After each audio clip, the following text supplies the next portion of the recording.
Hello மக்களே, இன்னைக்கு என்ன வீடியோன்னு பார்த்தீங்கன்னா துபாய் ஏர்போர்ட் பத்தி தான் உங்களுக்கு நான் காட்ட போறேன். இந்த வீடியோ எப்படி இருக்குன்னு பார்த்துட்டு நீங்க ஃபுல்லா ஸ்கிப் பண்ணாம பாருங்க. துபாய் ஏர்போர்ட் எந்த அளவுக்கு பெரிய ஏர்போர்ட் அப்படின்னு உங்க எல்லாருக்குமே தெரியும். இங்க இருக்க சிஸ்டமேட்டிக்கை பார்க்கும்போது அப்படியே தலை சுத்திர அந்த அளவுக்கு இருக்கு. இங்க நிறைய டெர்மினல்ஸ் இருக்கு. ஆனா எப்படி ஒரு 2 ரன்வேல எப்படி அழகா அவங்க மேனேஜ் பண்றாங்க அப்படின்னு சொல்லிட்டு நான் உங்களுக்கு தெளிவா எக்ஸ்பிளைன் பண்றேன். நான் என் பர்சனல் ஒர்க் விஷயமா மஸ்கட்டுக்கு துபாயில இருந்து போயிருந்தேன்.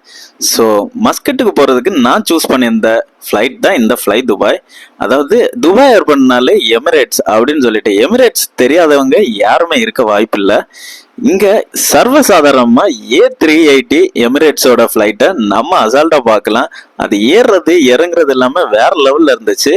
நம்ம இந்த ஃப்ளை துபாய் ஃப்ளைட் வந்து என்ன மாதிரி இருந்துச்சுன்னா, நம்ம ஊர்ல ஏர் இந்தியா சர்வீஸ் இருக்குல்ல, இந்த மாதிரி தான் இருந்துச்சு.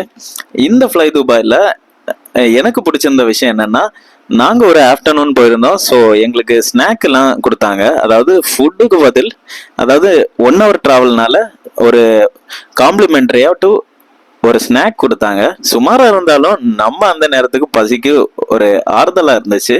பட் அதில் ஒரு தயிரில் பெரிஸ் போட்டு அது வந்து ஒரு இது கொடுத்துருந்தாங்க. அது சஃபான்னு ஒரு பிராண்டு. அது நார்மலாகவே நம்ம யூஏல சஃபா பிராண்டு எல்லாருக்கும் தெரியும். ஆக்சுவலாக என்னுடைய டெர்மினல் வந்து T2. ஆனால் என்னோட டெர்மினல் சைடில் அந்த T2 டெர்மினல் மட்டும்தான் இருந்துச்சு. மற்ற சைடு T1, T3 அந்த மாதிரி ஒரு 4-5 டெர்மினல் இருந்துச்சு. ஸோ 2 சைட்லேருந்துமே ஃப்ளைட்ஸ் ரன்வேக்கு வந்துட்டு ஒரு சென்டர் பாயிண்ட்ல வந்து ஒரு மீட் பண்ணுது. அப்புறம் வந்து அவங்க வந்து கமெண்டிங் கொடுக்குறாங்க, எந்த டெர்மினலில் உள்ள வண்டி ஏறணும் அப்படின்னு சொல்லிட்டு. அதுக்கேற்ற மாதிரி அவங்க ஏறிட்டே இருக்காங்க. அதாவது நான் போயிருந்தது ரொம்ப பழைய டெர்மினல்.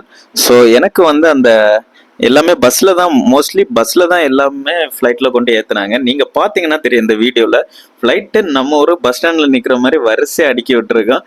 நம்மளுடைய ஃப்ளைட் எதுன்னு சொல்லிட்டு பஸ் கரெக்டா போயிட்டு அங்க ரீச் ஆகும். அங்க ரீச் ஆனதை நம்ம இறங்கி வழக்கம் போல ஏறி உட்காந்துட வேண்டியதுதான். பட் இந்த தடவை எனக்கு ஆக்சுவலா நான் 2 தடவை துபாய் ஏர்போர்ட்ல இருந்து நான் டிராவல் பண்ணியிருக்கேன். பட் அன்பார்ச்சுனேட்லி எனக்கு என்ன ராசினே தெரில, எனக்கு இந்த விண்டோ சீட்டே கிடைக்க மாட்டேங்குது. நான் கேட்க மறந்துட்டேன். என் பக்கத்தில் வேற கண்ட்ரியோட 2 லேடிஸை போட்டு விட்டுட்டாங்க. ஸோ ஒரு வீடியோவும் நமக்கு எடுக்க முடியல. ஆனால் அவங்க அழகாக எடுத்து வச்சுருந்தாங்க. கேட்குறதுக்கு கொஞ்சம் தயக்கமாக இருந்தனால நான் கேட்கல. பட் ஏர்போர்ட் எப்படி கிரவுண்டு இருக்கு அப்படின்னு சொல்லிட்டு நான் ஃபுல் வீடியோவும் பண்ணியிருந்தேன் அந்த பஸ்ஸில் ட்ராவல் பண்ணும்போது. அதுலேயும் மிரண்டு போகிற அளவுக்கு இருந்த விஷயம் என்னன்னு பார்த்தீங்கன்னா, 1 நிமிஷத்துக்கு ஒரு ஃப்ளைட் ஏறிட்டே இருக்கு. அது மட்டும் இல்லாமல் இந்த வீடியோவில் நான் எனக்கு தந்திருந்த ஸ்நாக், என்ன மாதிரி ஸ்நாக் தந்திருந்தாங்க அப்படின்னு சொல்லிட்டு நான் வீடியோ பண்ணியிருக்கேன். அது வந்து கண்டிப்பாக வரும், நீங்கள் ஃபுல்லாக பார்த்தீங்கன்னா தான் தெரியும். ஆக்சுவலாக இது வந்து எடுத்துட்டு வாய்ஸ் டப்பிங் பண்ணுறதுனால எல்லாமே ஒரு ப்ராப்பராக இருக்காது. பட் நம்மளுடைய துபாய் ஏர்போர்ட்னாலே எமிரேட்ஸு அந்த A380 தான் வேற லெவலில் இருந்துச்சு. அது அந்த ரன்வேல ஓடுறத பார்க்கும்போதே அப்படியே ஒரு பன்னிக்குட்டி ஓடி வர மாதிரி இருக்கும். அந்த அளவுக்கு இருக்கு அந்த ஃப்ளைட்டு. செமையாக இருந்துச்சு. ஃப்ளைட் துபாய் ஒரு நம்ம ஊரில் ஒரு ஏர் இந்தியா அந்த ஒரு இதில் தான் இருந்துச்சு. ஃப்ளைட்டு வெளியிலேருந்து பார்க்கும்போது செமையாக இருந்துச்சு. ஆனால் உள்ளே போயிட்டு வெளியே பார்த்தா தான் தெரியும், நிறைய டேமேஜ் அப்படியெல்லாம் இருந்துச்சு. பெயிண்ட் எல்லாம் உறிஞ்சி அந்த அளவுக்கு தான் இருந்துச்சு. பட் உள்ள இன்டீரியர் எல்லாம் நல்லா இருந்துச்சு. ரொம்ப கிளீன் பண்ணி வச்சுருந்தாங்க. சீட்டும் நல்ல கம்ஃபர்டபுளாக இருந்துச்சு.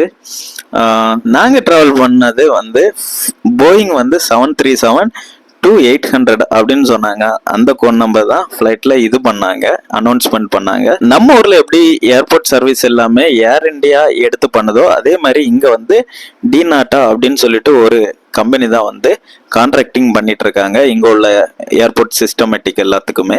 ஓவரால் டிராவல் எல்லாம் ரொம்ப நல்லா இருந்துச்சு. பட் மஸ்கட் எனக்கு துபாய் அளவுக்கு இல்லாத மாதிரி ஃபீல் ஆச்சு.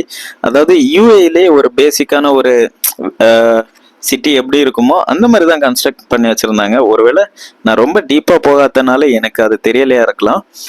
பட் மஸ்கட்ல இருந்து யாராவது பார்த்துட்டு இருந்தீங்கன்னா மஸ்கட் எப்படி இருக்குன்னு சொல்லிட்டு கமெண்ட் பண்ணுங்க. அண்ட் ஃபெமின் விளாக்ஸை சப்ஸ்கிரைப் பண்ணுங்க. யூஏ பற்றி நிறைய தகவல்கள் உங்களுக்கு நான் எடுத்து பண்ணுறேன். ஆக்சுவலாக ஸ்டார்டிங்னால வீடியோ குவாலிட்டி கொஞ்சம் உங்களுக்கு அப்படி எப்படி இருக்கலாம். பட் போக போக இதெல்லாம் இம்ப்ரூவ் பண்ணி உங்களுக்கு சூப்பராக ஒரு கண்டென்ட்டோட நான் உங்களை மீட் பண்ணுறேன். மறக்காம உங்கள் ஃபெமின் விளாக்ஸை சப்ஸ்கிரைப் பண்ணுங்க.